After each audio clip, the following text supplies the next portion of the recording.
Today I'm going to teach you how to disassemble and clean your nitro motor, starting from scratch. So far I've done nothing to this motor except for take it out of the car and take off the air filter hose, which is simply done by cutting the zip tie that goes around it, then it pops off. So that was just to get it out of our way. Alright, so to start, or what I usually like to start with, is taking off the carburetor. And you do that by undoing this nut right here. Use a multi-tool like this. Comes in your starter kit usually. That one doesn't fit, so you just loosen that nut and twist off your carburetor and wipe it off with a clean towel. All the spots that you couldn't get before you took it apart, you're supposed to wipe it down before you take it off, just to minimize the risk of getting any dirt inside it. Then stow it somewhere where you'll find it later.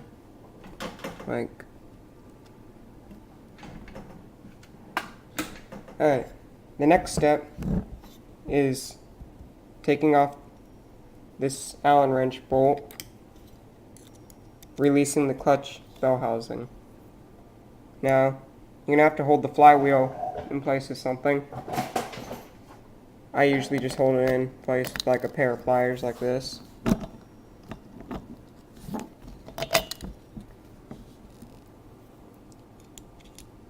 And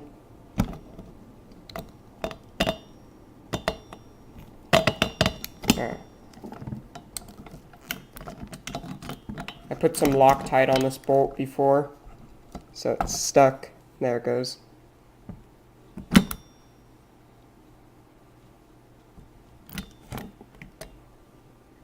Alright. Yeah, that's what you should do after every time you put these bolts in. Instead of tightening them real tight, just throw some Loctite on it and just snug it down. Let the Loctite do the work for you. As you can see, my clutch shoes are badly damaged. Not very worn out though, so I'll just keep using them until they're unusable. The next step in this process is, first just put your bolt and clutch bell housing away. The next step is to remove your clutch shoes. You do that by first finding, I guess I will have to replace these. Remove the stack of washers. Remember which order they go in.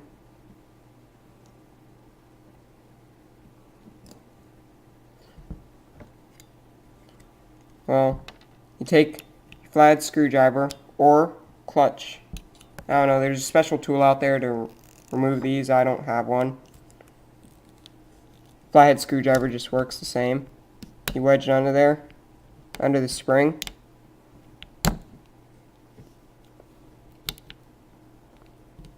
And pop out the spring. And you do that to all three of them.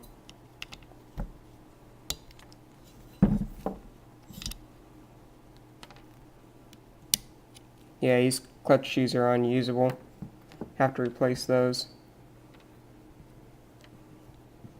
Oh, so you just take these, set them aside somewhere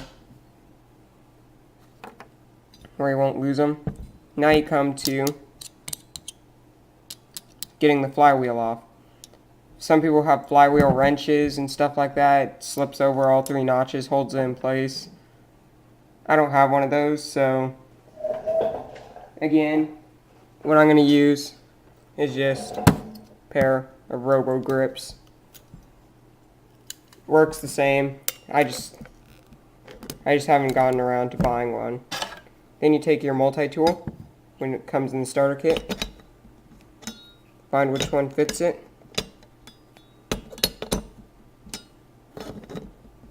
Oh, there it is.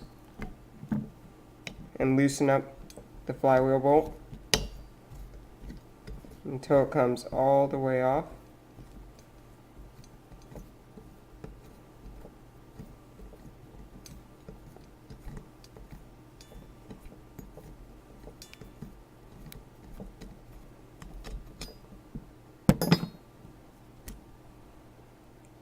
Take the nut and place it just wherever you'll remember where it is. Sometimes the flywheel gets stuck on there, and you have to kind of pull to get it off. Here, wait.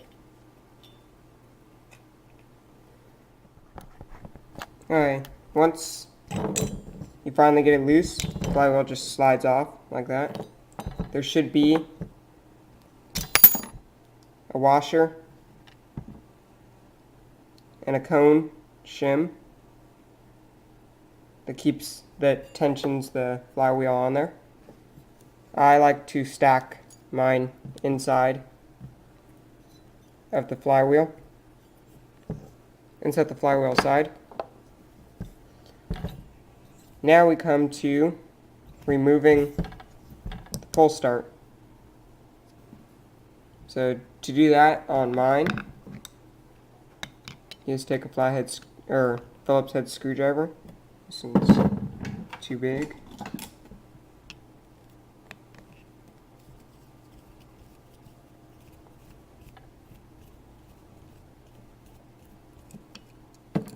And remove all the screws.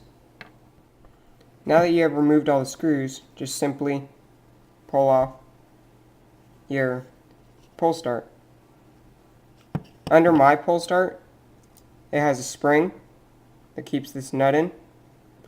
Under your pull start, there's either going to be an internal bearing or an external bearing. In my particular case, mine's an internal bearing. And if you have the stock motor for this car, which is the Madstorm, it will come with a internal bearing.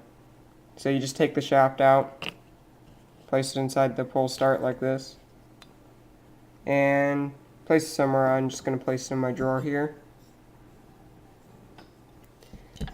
Now you take off this plate right here.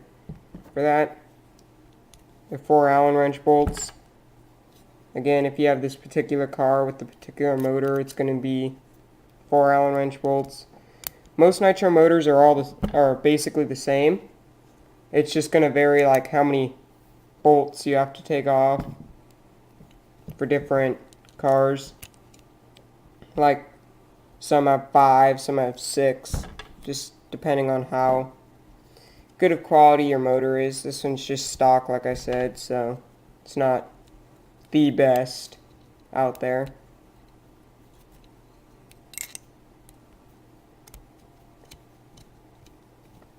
So you take out all these bolts.